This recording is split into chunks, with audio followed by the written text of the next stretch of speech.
Cette lettre, le maire du Blanc-Mesnil l'envoie à chaque nouveau propriétaire de pavillon.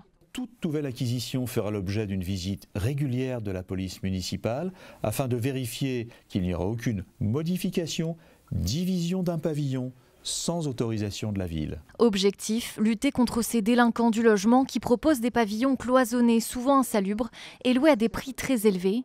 Dans cette commune de 54 000 habitants, 417 dossiers ont été ouverts en un an, dont un quart sont en cours de procédure. Nous avons trouvé en centre-ville, dans la zone pavillonnaire du centre-ville de la ville, le marchand de sommeil qui habitait à l'étranger, au Pakistan en l'occurrence, logeait 27 personnes qui payaient chacun 300, 400 € en cash tous les mois. Alors pour lutter contre ces marchands de sommeil, le maire a créé une cellule habitat illicite et décidé de ne plus raccorder les pavillons concernés au réseau électrique. Loger des gens dans une petite pièce qui effectivement peut être insalubre, c'est pas bien. Je suis au Blanc-Mesnil depuis plus de 40 ans et c'est depuis une quinzaine, vingtaine d'années ça. Donc évidemment il fallait stopper tout ça quoi.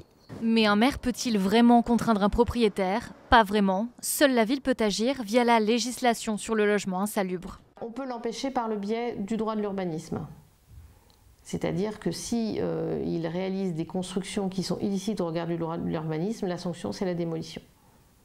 Outre des peines d'amende accessoire et d'autres types de sanctions, mais c'est principalement la mairie a la possibilité de poursuivre la démolition de la construction illicite. Un phénomène en recrudescence selon le ministère de la Cohésion des Territoires, qui étudie actuellement la piste d'une pénalité financière pour rendre imposables les bénéfices perçus par des propriétaires peu scrupuleux.